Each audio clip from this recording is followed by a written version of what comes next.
Assalamualaikum, halo hai semuanya. Jumpa lagi dengan Amel di sini. Di video kali ini, Amel ingin membahas tentang keutamaan nikah muda. Di sini Amel ada beberapa poin keutamaan nikah muda, teman-teman. Jadi poin-poin ini nih yang menjadikan Amel dulu bertekad, oke, Amel mampu nikah muda. Di sini Amel bakal sebut dan jelaskan masing-masing poin based to Amel ya, sepengalaman dan sepengetahuan Amel. Yuk simak sama-sama.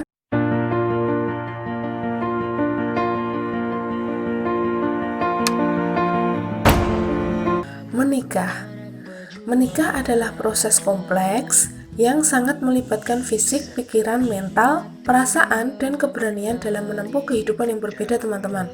Saat itu, seseorang mulai memvariasikan hidupnya dengan mencoba menjadi bagian dari hidup orang lain dan menjalin hubungan yang berasaskan saling melengkapi untuk mencapai kebahagiaan yang ditempuh bersama-sama. Di sebagian kebudayaan, teman-teman, menikah muda dianggap hal yang tabu dan asing.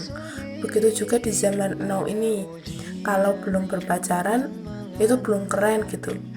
Tak jarang alasan berkarir menjadi salah satunya. Jiwa muda memang tidak munafik, teman-teman, jika masih dipenuhi dengan idealisme yang tinggi. Ingin lebih keren posisinya dalam berkarir, contohnya ingin lebih banyak titel di belakang maupun di depan namanya, dan mungkin keinginan yang lain. Teman-teman, tentu tidak ada salahnya menjalani karir, bekerja, dan berusaha mendapatkan harta. Apalagi niat kita baik untuk membahagiakan orang tua, untuk membuat orang tua kita bangga. Toh itu memang hak teman-teman untuk memilih. Namun, mau sekaya apakah kita baru akan merasa siap untuk menikah? Apakah memiliki rumah sendiri merupakan indikator siap menikah? Bukan. Mungkinkah punya kendaraan roda 4 juga indikatornya? Bukan. Yang penting aku sudah jadi karyawan tetap atau PNS mungkin. Yang penting gajiku udah tetap. Apakah begitu, teman-teman?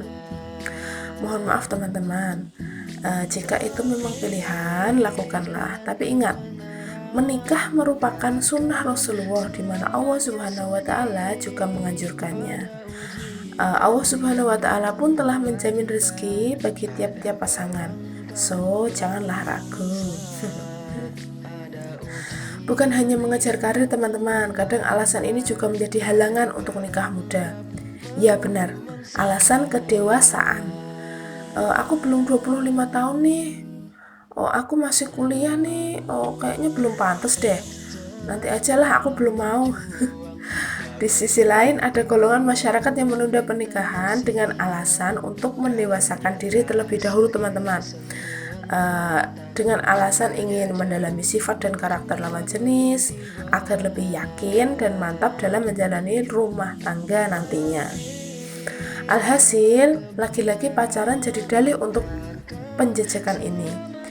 Padahal, teman-teman, survei membuktikan mayoritas orang pacaran itu menipu. Gimana sih maksudnya, Mel? Jadi artinya setelah menikah tidak sebaik dan sebagus waktu pacaran. Mau sampai kapan jagain jodoh orang dan ditikung di sepertiga malam? Mau sedewasa apa kalian siap menikah? Gitu, teman-teman. Oke, langsung saja Mel kasih poin-poinnya ya. Keutamaan nikah muda, supaya teman-teman tahu apa baiknya sih nikah muda, manfaat sosial dan medis apa yang bisa didapat dengan nikah muda.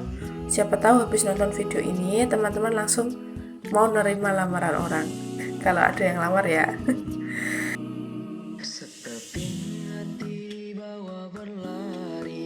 Keutamaan nikah muda. 1. Romantis. Sekali Amel sebut nih, pasti teman-teman langsung paham kan ya, tanpa Amel jelasin panjang lebar. Menikah adalah bukti cinta sejati. Ia adalah lambang dari romantisme yang hakiki. Jangan percaya sama yang suka bikin puisi, bikin lagu, kasih bunga, dan lain-lain. Itu adalah romantisme palsu, teman-teman. Romantisme yang sesungguhnya adalah ia yang datang ke rumah, membawa keluarganya untuk menghitbah, melamar, dan mengucap akad. Iya. Tepat sekali jika Rasulullah SAW berkata mengenai romantisme pernikahan. Lam naro yuro lil mutahabbin mislun nikah, yang artinya tidak ada romantisme yang lebih indah bagi dua orang yang saling mencintai selain nikah. Diriwayatkan oleh Ibnu Majah, Ibnu Abi Syaibah, Baihaqi, dan disahihkan oleh Albani. Begitu teman-teman. Oke, yang kedua yaitu membangun keseimbangan awal. Maksudnya teman-teman, usia muda adalah masa ketika gejolak jiwa mulai bertumbuh dan merupakan masa di mana kita butuh seseorang untuk menopang diri dan hidup agar masa depan kita lebih teratur, terarah, dan seimbang. Ketika sedang pusing memikirkan mata kuliah yang sulit, ada suami yang bisa diandalkan untuk menenangkan. Ketika dalam karir ada ujian dan rintangan dan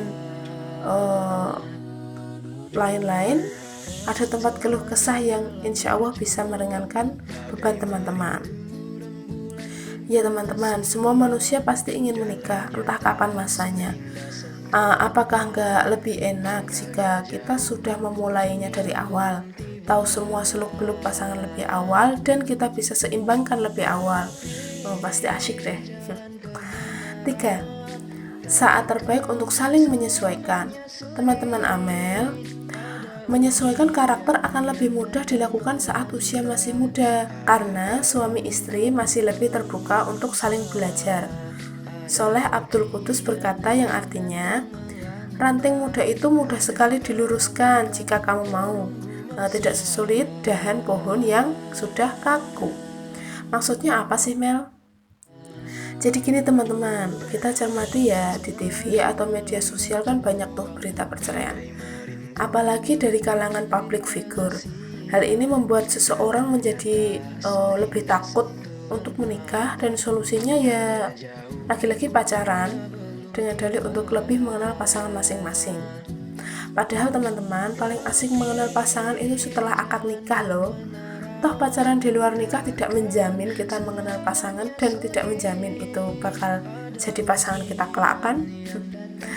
Oke, selanjutnya poin keempat yaitu mencari pasangan yang sempurna. Teman-teman, tidak sulit kok mencari pasangan yang sempurna selama kita tidak memperumit diri kita dengan bejibun kriteria. Ketahuilah, ketika kesempurnaan adalah syarat seseorang boleh menikah, maka kita telah menjadi orang yang egois teman-teman. Karena kita hanya menuntut orang lain, sedangkan diri kita sendiri apakah sudah sempurna? Coba, mana yang lebih baik? Tahu kesempurnaan waktu pacaran tapi ternyata semuanya palsu, dan kita tahu kalau itu palsu ketika sudah menikah? Atau kita benar-benar tahu sifat asli pasangan ketika sudah menikah? Yang awalnya biasa-biasa saja, tidak mungkin menutup kemungkinan akan jadi lebih baik. Bahkan membangun chemistry terpendam hingga kita merasa, oh dialah jawaban atas. Selama mengarungi bahtera rumah tangga, setiap pihak akan belajar bagaimana karakter yang disukai dan dibenci oleh pasangannya. Indahnya. Dan teman-teman jangan lupa ya, kalau kesempurnaan itu hanyalah milik yang di atas, milik Allah Subhanahu wa Ta'ala. Tidak ada manusia di dunia ini yang sempurna. Oke, poin terakhir yaitu berjuang menjaga kesucian. Jelas banget ya teman-teman, suci sama dengan tidak pacaran, tidak pacaran sama dengan puasa atau menikah. Secara otomatis melalui pernikahan potensi untuk melakukan maksiat akan berkurang teman-teman. Jangankan zina, melamun saja sudah menjauhkan kita dari mengingat Allah Subhanahu wa Ta'ala. Terlebih ngelamunin lawan jenis. Kalau sudah punya pasangan kan bisa ngelamunin suami atau istri gitu ya, yang sudah halal. Dengan menikah, nilai ketakwaan kita di hadapan Allah juga akan bertambah. Secara tidak langsung, pernikahan menjaga diri kita sekaligus agama kita, insya Allah. Oke teman-teman, sepertinya 5 poin dulu yang Amel sampaikan di video ini. Poin-poin selanjutnya insya Allah akan kita sambung di video yang lainnya teman-teman. Terima kasih sudah menonton. Sekali lagi, Amel hanya menyampaikan apa yang Amel rasakan dan yang Amel ketahui. Menikah nanti atau sekarang itu murni hak teman-teman. Dan jodoh insya Allah sudah dituliskan Allah Subhanahu wa Ta'ala sebelum kita dilahirkan ke dunia ini. Jadi, don't worry, just be happy dan senantiasa perbaiki diri. Oke, sampai ketemu lagi di video berikutnya. Jangan lupa subscribe, like, komen, dan share video ini ya teman-teman. Terima kasih. Assalamualaikum. Bye.